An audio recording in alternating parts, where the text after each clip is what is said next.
Hi, I'm Mr. Cryle. Welcome to the speech about A-level music. So at Beacon, we follow the AQA course at A-level. Um, it's broken down into three separate units. The first unit is appraising, listening to and analysing music. The second unit is performing, which is 35% of the final grade. And unit 3 is composing, which is 25% of the final grade.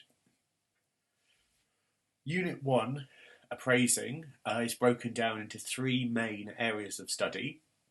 So the Western classical tradition, or art music, which runs from roughly 1650 to 1910. The second area of study is pop music, and the third area of study is music for media, which we do film music at Beacon. So the Western classical tradition is broken down into three smaller subsections. The first subsection is the Baroque solo concerti of Bach, Purcell and Vivaldi. The second one is Mozart operas, and the third subcategory is the piano music of Chopin, Brahms and Grieg. Within these, we learn about the context within which the composers were writing, so the limitations or the restraints of the instruments of the time, what audiences were expecting, and how the music that they wrote reflects the social settings of the time. An example of a question you might get in the exam could be, in which ways is Bach's use of rhythm in this piece typical of the Baroque solo concerto? Then you'd need to know about the piece specifically, which we'll learn in class, but also more general knowledge about the forces the composers had to write with and the settings they often wrote for. Area of study 2 is pop music, and the artists we study are Stevie Wonder and Joni Mitchell, and also Daft Punk. So as well as lots of listening and in-depth study of lots of the songs of these artists, we learn to play them so that students get the sounds into their heads and also are able to recreate those sounds in their compositions. An example question from the exam could be, how does Daft Punk manipulate the musical elements to create a feeling of euphoria in this track and in others of their oeuvre? So the student would need to know the background about the style and the genre, as well as the individual idiosyncrasies of the composers themselves. And all of this we'll cover in class. So as well as these type of longer essay questions, there's also shorter questions based on individual tracks, and it might ask about the meter or the keys that the piece goes through, and all of that will obviously unpick in class.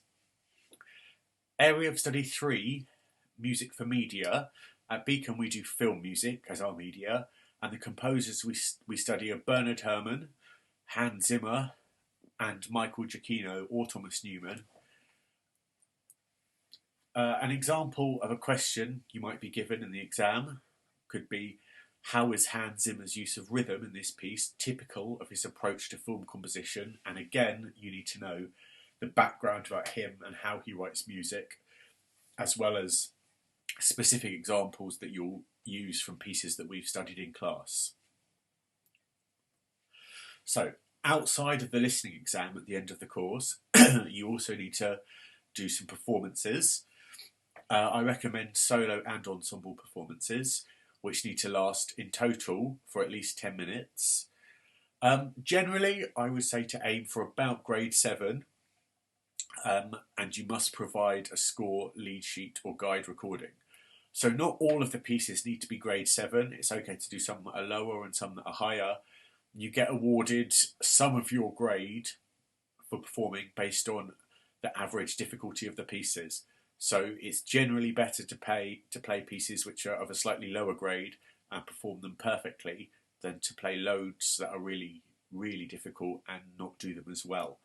So grade 7 is usually about a sort of happy medium grade for pieces that you perform at A level, and we do your performance in the second year, and it's sort of there's a fixed time that you come and perform to me, and I'll grade you, and then it gets submitted for moderation.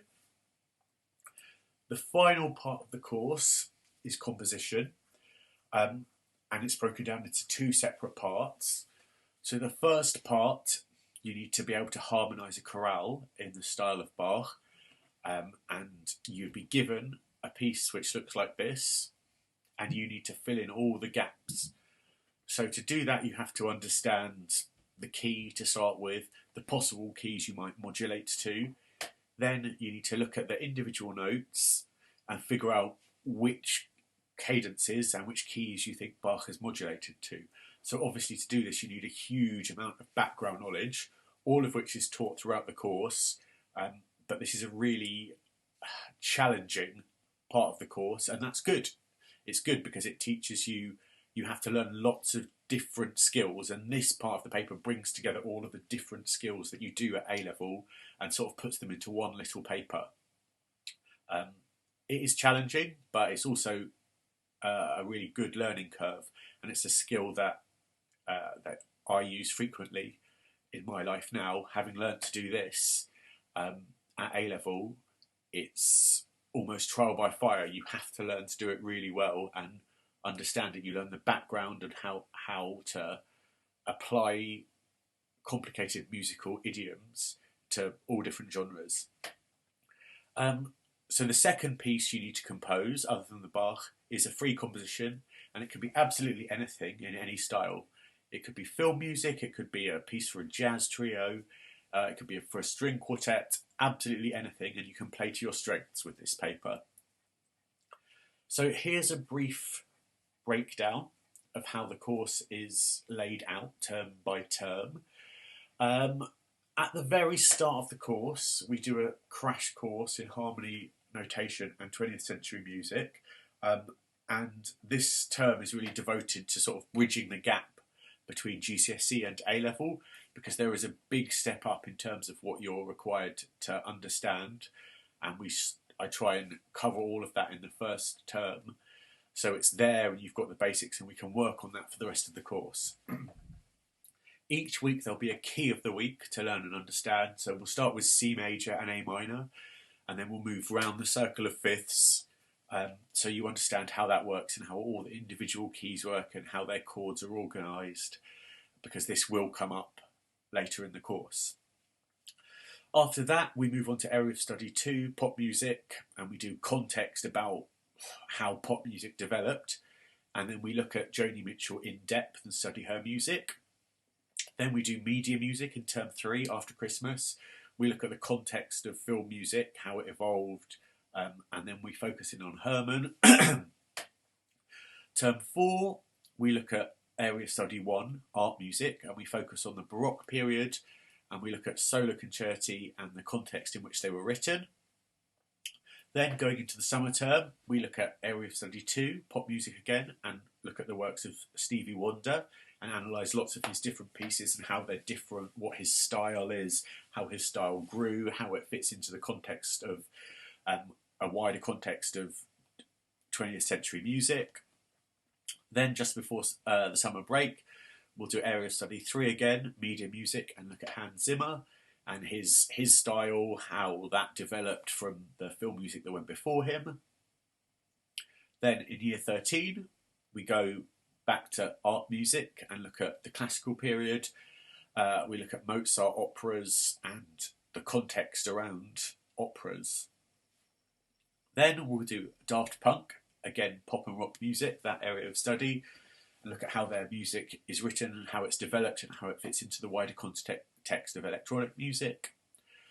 Then we'll do Area of Study 3, Newman and Giacchino, and the final bit of film music. Then we'll go on to Area of Study 1 again, Romanticism, and look at the context of piano music and how the Romantic period developed. Then there's time at the end for revision and exam prep. I should add here that throughout the course, each term we'll do exam questions and get you used to the style of how you'll be asked questions, because there's a lot of contextual knowledge which you're required to bring to the questions, which might not be explicitly stated in the question, and you'll learn how to do all of that. The final thing I need to say here is that this is a challenging course.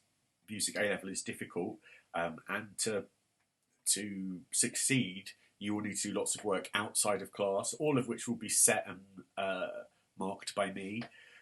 Performing is really important here, and you need to be practicing every day in order to be of a sufficient standard for the course. I can help you with this, that's not a problem, and I really do recommend that you have instrumental teaching on your instrument. So whether that's guitar, flute, singing, whatever, you really should be having instrumental tuition by a professional player of that instrument. 35% of your final grade is based on that, and this really will help you succeed here. If you have any questions, please get in touch with me. My email is t.cryle@beacon-academy.org. And the final thing I'd like to add is that it is a fun course. If you're a musician and you love music, this will be a good course for you. It's academically rigorous. It's not a case of turning up with your guitar and sitting and sort of strumming a few songs. There's a lot of history and theory which goes into the course, which will help you to become a much, much better and more competent musician. So, we look forward to hearing from you. Please do get in touch if you have any questions. Thanks a lot for listening.